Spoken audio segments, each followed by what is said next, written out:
The NFL Combine is approaching. So is March 5th, and on that date, prior to 4 p.m. New York time, clubs need to designate franchise or transition players.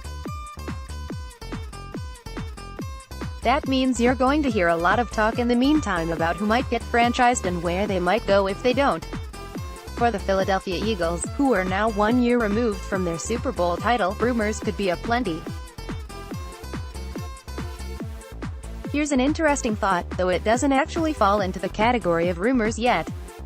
Around the NFL writer Mark Sessler believes, if the New England Patriots don't franchise defensive end Trey Flowers, Philly may have an interest in bringing him to the city of brotherly love. Here's what was said.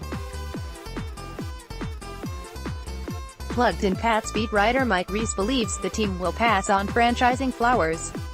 The 25-year-old pass rusher won't lack pursuers after leading New England's defense during multiple Super Bowl runs.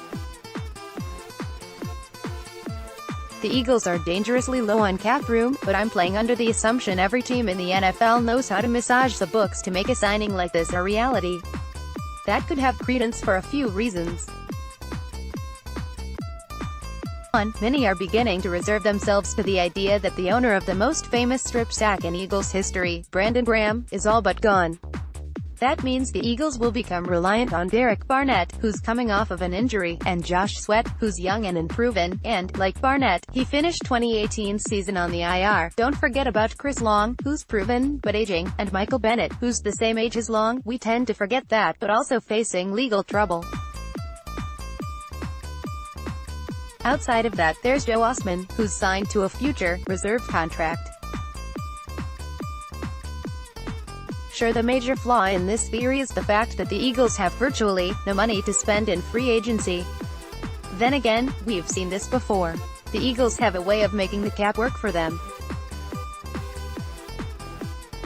Next, 15 defensive ends to place on the Eagles' 2019 NFL Draft Board. Just 2 years ago, they were in need of a wide receiver and two good ones were available, Alshon Jeffrey and Torrey Smith.